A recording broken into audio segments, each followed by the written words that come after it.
Okay, so let's just imagine for a second. What if every single student had their own personal tutor, one that's available 24/7 and knows exactly how they learn best? Well, that's the promise of AI in the classroom. And this isn't science fiction anymore. It's becoming a reality in schools right now, and it's set to completely change how we think about teaching and learning. But with all that promise comes a really big question. It's a pretty wild question, isn't it? But as these AI tools pop up everywhere, it's a question we absolutely have to ask. I mean, we're not just talking about cool new gadgets here. We're talking about something that could redefine what it even means to be a teacher.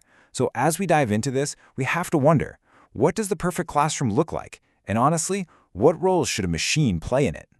So let's get on the same page. When we talk about AI in education, what we really mean is technology that can adapt on the fly. It uses student data not just to spit out a grade, but to build a learning experience that's totally unique for every single person. And when that clicks, believe me, the benefits can be absolutely massive. And that brings us to the first big part of our explainer, the huge upside, the incredible promise of AI. The best way to think about it isn't as a replacement for a teacher, but more like a super smart, tireless assistant for every single student. And the two biggest game changers here are things that solve some of the oldest problems in education. First, you've got personalized learning, which finally tackles that one-size-fits-all classroom problem. And second, there's instant feedback, which gets rid of that long, painful wait for a grade that can really slow a student down. Let's take a look at how that actually works. Right, so here's the deal. In a normal classroom with, say, 30 kids, it's just physically impossible for one teacher to give constant one-on-one attention to everyone. But in AI, they can. So if a student gets stuck on a tricky bit of code, the system sees that right away and serves up more examples, or maybe a totally different kind of exercise until that light bulb moment happens. It lets every single student move at their own pace.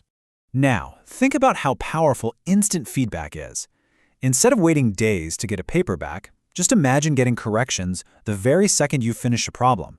AI can do that. It can grade the work, point out the mistakes, and explain the right answers on the spot.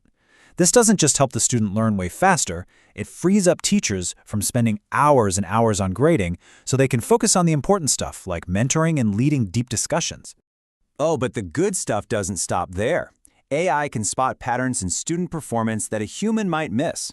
It can flag students who might be falling behind so a teacher can step in early. And for students with disabilities or for those who are learning a new language, tools like real-time translation or text-to-speech can be an absolute game changer, making the classroom a truly welcoming place for everyone.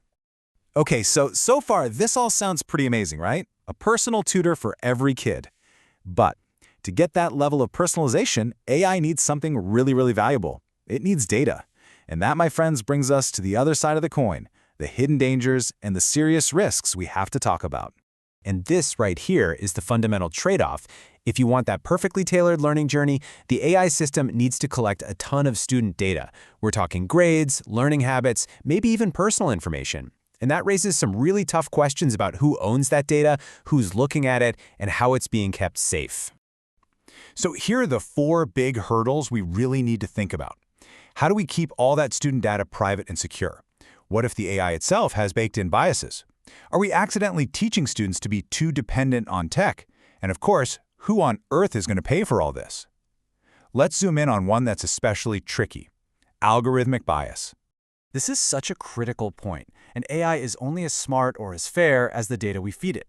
So think about it. If an AI is trained mostly on data from wealthy schools, it might start to think that students from poorer areas have less potential, just because their data looks different. Now, the AI isn't being evil, it's just spotting patterns in a biased dataset. But the result could be a system that actually makes inequality worse instead of better. And then, of course, there's the human element. If a student knows they can just ask an AI for the answer anytime they get stuck, are we robbing them of the chance to develop skills like critical thinking? The creativity and the grit that comes from wrestling with a really hard problem. That's a huge concern, and we can't just brush it aside. So, we've seen the amazing potential and the very real dangers. Where does that leave us? Well, the future probably isn't about choosing one or the other. It's about finding that sweet spot, that perfect balance, a true partnership between human teachers and intelligent machines. So yeah, it really is a balancing act. On the one side, you've got these incredible opportunities: personalized learning, instant feedback, making education accessible to more people. But for every single one of those, there's a challenge we have to solve on the other side: data privacy, algorithmic bias, becoming too reliant on tech, and of course the cost.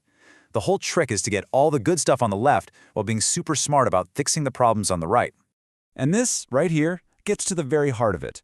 The goal is not a robot teacher. The goal is to build tools that make human teachers even better at their jobs.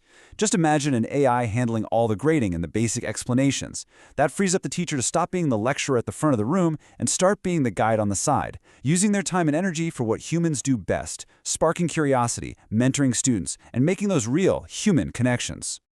Honestly, this quote just says it all perfectly. Technology is great at delivering information, but that human touch, the encouragement from a teacher who believes in you, the energy of working with your friends, that pure joy of figuring something out for yourself, that's what makes learning stick. That's what makes it meaningful. AI has to be in service of that, not a replacement for it.